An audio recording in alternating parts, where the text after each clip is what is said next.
Bonjour et bienvenue dans ce nouvel épisode de mon podcast Mon Psy part en live. Je suis Julien Borloo, psychologue à Lausanne. Aujourd'hui, de quoi on va parler? Eh bien, j'aimerais qu'on parle de pourquoi est-ce que ce ne sont pas les événements de vie qui te font souffrir, mais plutôt tes attentes et les jugements, les étiquettes que tu portes sur ces événements. Alors peut-être que ça va être un épisode assez philosophique pour toi, mais c'est un point qui est hyper important parce qu'en tant que psychologue, je vois tous les jours des personnes dans mon cabinet qui souffrent de leur vision du monde, de leur vision de leurs relations, de leur vision d'elles-mêmes. Donc ça va des problèmes de confiance en soi, d'estime de soi, de confiance dans les autres. L'anxiété, eh bien, ça va être un manque de confiance dans l'avenir ou dans ses capacités à l'affronter. Et donc, très vite, en tant que psychologue, on voit que ce qui nous fait souffrir, ce ne sont pas les événements de vie, mais c'est ce que l'on se dit par rapport à eux. C'est ce qui explique pourquoi deux personnes qui ont pu vivre exactement la même situation, le même traumatisme, ne vont pas du tout le vivre de la même manière. Et c'est pour ça qu'il y a des personnes qui peuvent avoir vécu des choses terribles et qui, malgré tout, vivent une vie très heureuse avec beaucoup de résilience, alors que d'autres personnes qui, a priori, comme ça, n'auraient pas vécu des choses très difficiles, eh bien, peuvent être à l'intérieur misérables, se sentir désespérés. Eh bien, ce qui change, ce ne sont pas les événements, mais c'est le jugement qu'on va porter dessus. Alors, je vais vous donner quelques exemples, parce que peut-être que pour le moment, c'est un peu flou. On va prendre l'exemple d'une insulte. Eh bien, ce n'est pas l'insulte en elle-même qui a un pouvoir, mais c'est nous qui allons donner du pouvoir à cette insulte. Et je vais vous l'expliquer avec plusieurs exemples.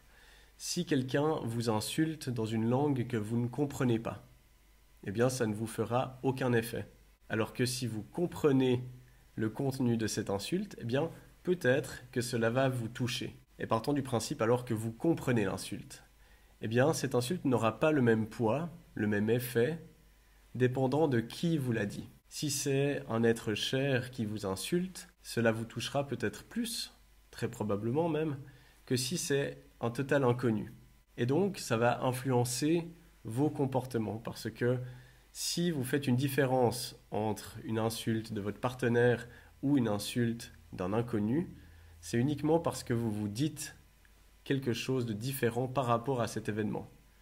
Dans un cas, peut-être que vous allez vous dire « c'est un manque de respect, c'est inacceptable, qu'est-ce que j'ai fait pour mériter ça ?» Et puis vous allez le prendre très personnellement, alors que dans l'autre cas, eh bien, peut-être même ça vous ferait rire. Vous allez passer à côté en vous disant « mais qu'est-ce qu'elle me veut cette personne, qu'est-ce qui lui arrive ?»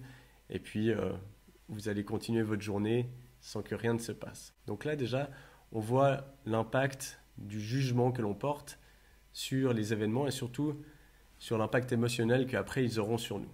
Un autre exemple qui concerne cette fois les attentes que l'on peut avoir. Vous avez prévu de partir en vacances avec des amis et puis vous vous êtes fait tout un film dans votre tête de comment ça allait se passer, comment cela devait se passer.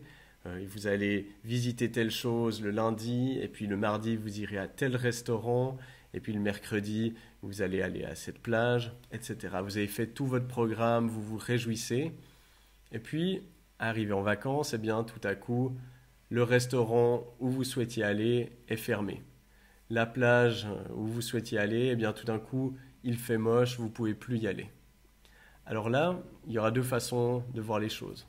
Soit vous vous accrochez à vos attentes, à l'image que vous vous étiez faite de vos vacances, et puis vous allez automatiquement la comparer avec ce que vous vivez ici et maintenant. Et là, eh bien, il y a de grandes chances pour que vous souffriez. Vous allez être frustré, en colère, ça va vous gâcher le moment, parce que vous allez le remplir de jugements, d'interprétations, de « c'est pas juste », pour une fois que j'ai des vacances, eh bien, évidemment, il faut qu'il pleuve, pourquoi ça m'arrive toujours à moi, et puis, en fait, ça va vous pourrir le moment. Alors que ce n'est pas le moment qui a un problème. Le problème, il est dans ce que vous vous dites par rapport à ce que vous vivez. Parce que si vous vivez simplement avec le moment présent, eh bien, vous allez peut-être vous dire « Ah ben, quelle chance, je vais pouvoir découvrir cette autre auberge qui a l'air hyper bonne que j'avais pas vue sur Google quand j'ai fait mes recherches et ça me permet de découvrir quelque chose de nouveau. Et là, tout à coup, eh bien, vous êtes dans le moment présent et puis vous pouvez passer un super moment. Donc c'est pour ça que il faut faire très attention avec les attentes. On peut se projeter dans le futur pour prévoir, pour prévenir, et puis là, ça va être tout à fait fonctionnel. Mais par contre, dans le moment présent, s'accrocher à ces attentes va être une grande source de souffrance. Et ça, on peut prendre plein d'exemples par rapport à des relations, par rapport à votre job. Si vous vous faites une image de votre carrière, et puis tout à coup, eh bien, elle ne prend pas le tournant voulu, vous pouvez être désespéré, frustré, triste, en vous disant «Ah, mais j'avais tout construit mon CV pour cette occasion, finalement elle ne se présente pas, c'est pas juste, etc.» Alors que vous pourriez très bien prendre simplement les choses comme elles viennent et vous dire «Eh ben, ok, j'ai fait ce temps-là dans cette entreprise, j'ai appris plein de choses, j'ai vécu plein de choses, et puis maintenant, eh bien, ça se termine. Alors, ça m'offre une opportunité de découvrir toute autre chose. » Pareil lors d'une rupture. On peut se dire que c'était trop tôt, que c'est injuste, que j'ai perdu mon temps et mon énergie à investir dans une relation qui a finalement pris fin.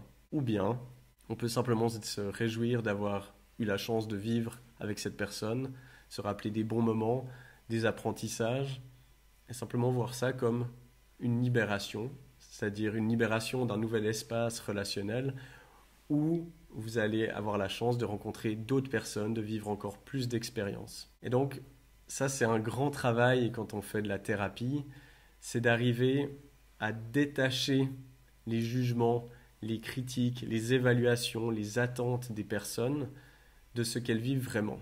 Parce que dans toute situation, on peut toujours la voir de plein de façons différentes. Il y a toujours deux faces à une même pièce. On peut toujours voir une chose comme une perte ou comme un gain.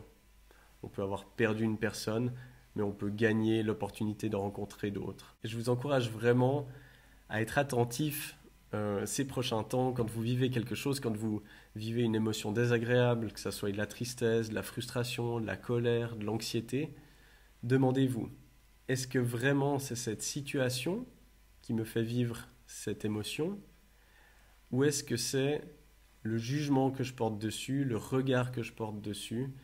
Est-ce que c'est les attentes que j'avais qui n'ont pas été respectées? Et puis, demandez-vous ensuite, est-ce que je pourrais voir cette situation d'une autre manière?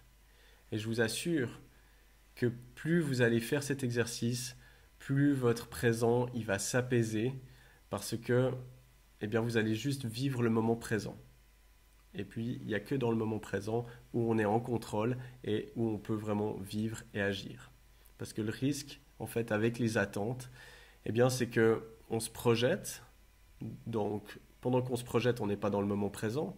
Donc, peut-être que je suis en train de penser à mes vacances au lieu de profiter de parler avec ma compagne.